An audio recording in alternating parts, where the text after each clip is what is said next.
La clavícula del rey Salomón. La clavícula de Salomón, también llamado las clavículas de Salomón, es un grimorio cuyo autor supuestamente sería el mismísimo rey Salomón. En él se nos muestran múltiples hechizos que requieren de objetos, materiales y condiciones muy particulares, talismanes muy difíciles de construir, pero capaces de brindar grandes beneficios a sus portadores. Rituales complejos para obtener amor, dinero, suerte, poder o incluso cosas tan extrañas como la invisibilidad y, más que todo, sellos para invocar ángeles y demonios.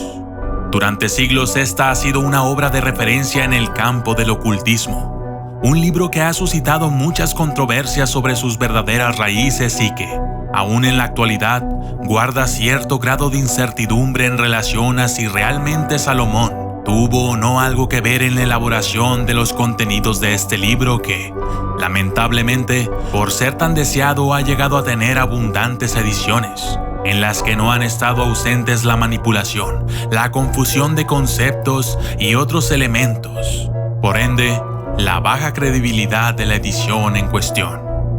Por ello, a pesar de que probablemente se haya plasmado algo en la mente de Salomón en unas pocas ediciones, La clavícula de Salomón es ya un libro en que, como en tantos otros puntuales del ocultismo, la fantasía se ha hecho presente a pesar de los numerosos practicantes que ingenuamente siguen promulgando la idea del libro que entrega de forma transparente verdades sobre las vías que existen para contactar con las fuerzas y los habitantes del mundo espiritual. En cuanto a la estructura temática del libro, en primer lugar, este se divide en 2 tomos. En el primer tomo hay maldiciones, conjuros, invocaciones y sellos para llamar y controlar a espíritus demoníacos o solicitar el favor de espíritus de luz, logrando mediante procesos bien definidos que estas entidades cedan a la voluntad del conjurador. También hay revelaciones sobre métodos ocultos para hallar objetos robados y tesoros, para encontrar el amor o hasta para lograr ser invisible. Por su parte, el segundo tomo nos indica cómo realizar exorcismos, cómo elaborar y construir objetos mágicos y qué tipo de animales o cosas se deben sacrificar a los espíritus. Al igual que otros libros de su tipo elaborados en la misma época, la clavícula de Salomón invoca siempre a Dios y solicita su protección.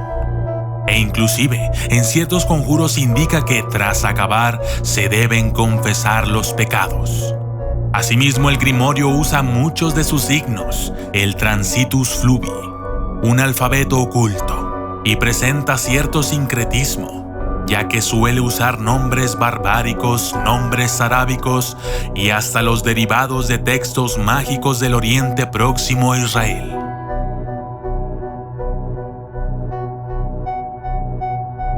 Origen. Según muchos estudiosos, el verdadero autor de la clavícula de Salomón fue un mago veneciano llamado Antonio del Rabino, mismo individuo a quien también se le atribuye la autoría del Gran Grimorio. No obstante, es seguro que, al menos en su mayoría, Antonio del Rabino no inventó el texto, lo cual es así ya que hay muchos datos que respaldan la veracidad de su afirmación, según la cual él redactó la obra basándose en textos autógrafos del rey Salomón. Con esto no se quiere decir que en efecto aquellos textos que Antonio menciona fueron realmente escritos por Salomón. Simplemente se precisa que no hubo voluntad de engaño por parte de Antonio del Rabino y que, cuando él redactó la clavícula de Salomón, estaba firmemente convencido de que sus fuentes eran obra del sabio rey. Remontándonos al pasado, vemos que quizás Antonio del Rabino estaba equivocado ya que, según el profesor Marinus Gout de la Universidad de Delft, en Holanda, Salomón no solo no escribió ningún libro del Antiguo Testamento, sino que tampoco escribió el famoso Testamento del rey Salomón, o peor aún, la clavícula de Salomón. Y es que para Marinus, la clavícula de Salomón fue escrito por primera vez en el siglo I a.C. Respaldándolo está el famoso historiador Flavio Josefo, quien nos cuenta que en la época de Vespasiano, Ya estaba en circulación un grimorio que, en otras cosas, hablaba de vocaciones a demonios. Un grimorio que estaba atribuido a Salomón y que, según Josefo, era usado por el judío Eleazar, quien tenía uno de los pocos ejemplares, para exorcizar a los endemoniados en presencia de nada más y menos que el gran emperador romano Vespasiano. Según cuenta Josefo, la forma en que Eleazar realizaba esos exorcismos era con un anillo que les ponía en la nariz. Un anillo que tenía atada una nariz muy especial. Y claro está, todas estas cosas eran indicaciones supuestamente dadas por Salomón en el grimorio que tenía Eleazar. En resumidas cuentas, el punto es que, para muchos estudiosos, el grimorio de Eleazar era muy probablemente el mismo texto que para Marinus Goetz se habría compuesto en el siglo I a.C. Lo cierto es que siguen cabiendo muchas dudas sobre si en realidad el texto que tenía Eleazar fue un producto de la mente de Salomón o el producto de algún ocultista que, para que su trabajo obtuviera mayor importancia, arrebató hábilmente el nombre del monarca.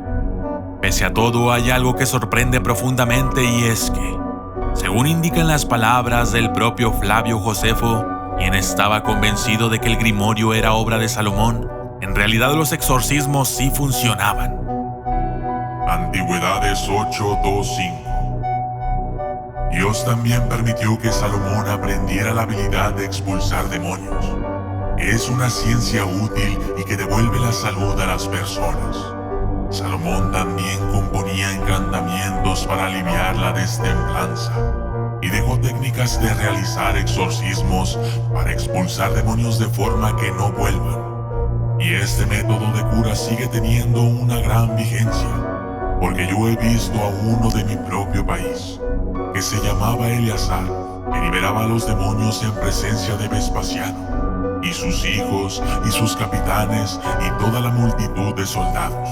La forma de cura era la siguiente: ponía un anillo que contenía una nariz de las que mencionaba Salomón en las fosas nasales del poseso, tras lo cual sacaba al demonio por la nariz del paciente, y cuando éste caía al suelo inmediatamente, conjuraba al demonio para que no volviera, mencionando a Salomón y recitando los encantamientos que él compuso. Y cuando Eleazar quería convencer y persuadir a la audiencia de que tenía tal poder, colocaba a cierta distancia una palangana y un cacharro de agua, y mandaba al demonio que no volviera, para que el público supiera que había salido de la persona, y de esta manera se mostraba manifiestamente la habilidad y la sabiduría de Salomón. Tras lo visto, algunos podrían pensar que en realidad lo que ocurría era que la supuesta posesión demoníaca era en realidad los síntomas de la epilepsia o alguna otra enfermedad desconocida para la época, actuando entonces la raíz como una cura natural.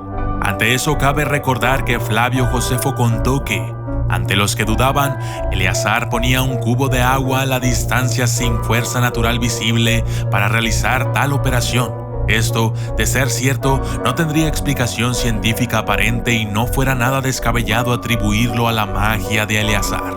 Ahora, sabemos que es mínimamente probable que un historiador como Josefo mienta, y hasta donde se sabe sus textos no han sufrido alteraciones. Por ende, resulta muy probable que lo del cubo sea verdadero y que en consecuencia haya habido algo de sobrenatural en torno a lo que hacía Eleazar. Aunque, si algunas de las supuestas posesiones fueron verdaderas posesiones, entonces el elemento sobrenatural era aún mucho mayor. Pero algo que no se sabe mucho, porque fue descubierto hace poco tiempo, es que existe un manuscrito que sería la versión en hebreo masorético de la clavícula de Salomón. Un texto cuyo nombre es Maftea Shelomá, lo cual traducido al español es Claves de Salomón. Este texto, de confirmarse la fecha que se le atribuye, 900 después de Cristo, sería el grimorio más antiguo conocido hasta la actualidad. Podemos así sospechar que muchos, o quizá todos, elementos del grimorio de Eleazar podrían estar presentes en el Maftea Shelomá. manuscrito este último que nos permite ver que en verdad Antonio del Rabino se nutrió de serias fuentes anteriores, ya que muchas cosas del Maftea Shelomá se encuentran en la clavícula de Salomón.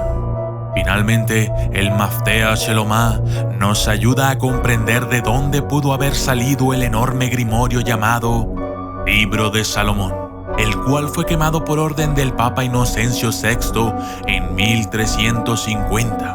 En otras palabras, es bastante probable que el Libro de Salomón haya sido una traducción del Maftea Shelomá.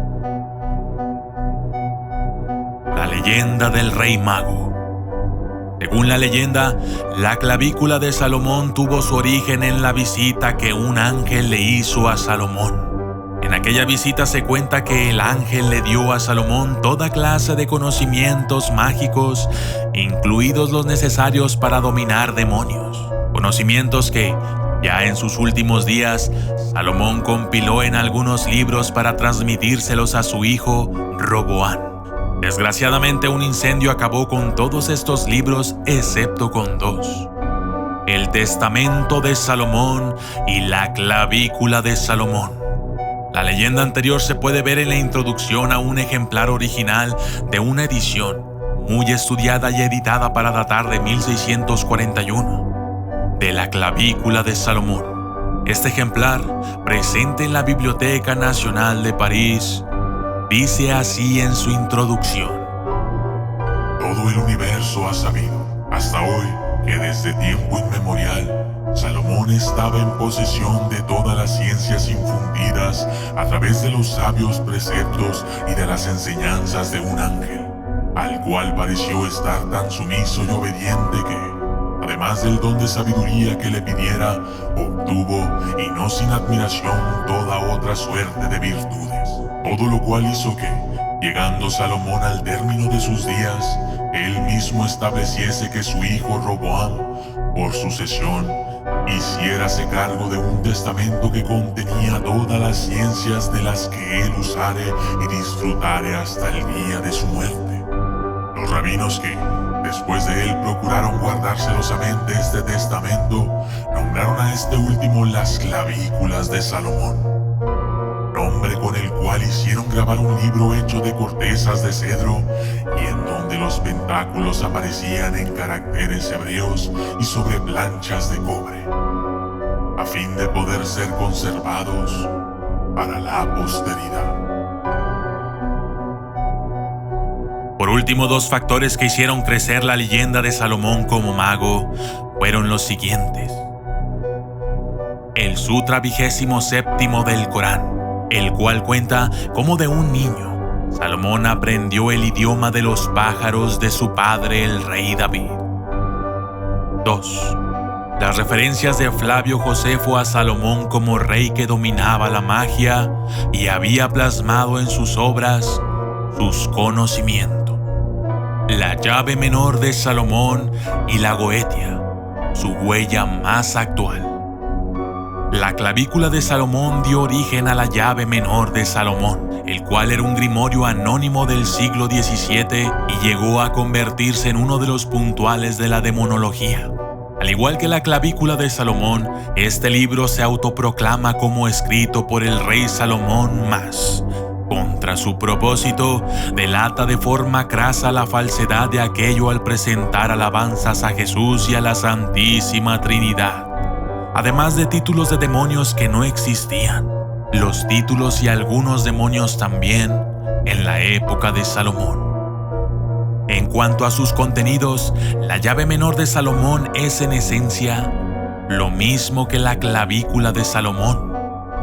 Finalmente, ya en las puertas del siglo XX, Samuel Mathers y el famoso satanista Aleister Crowley hicieron que la magia salomónica renazca al traducir parcialmente la llave menor de Salomón en 1904 y dar así nacimiento a Goetia, la llave menor del rey Salomón.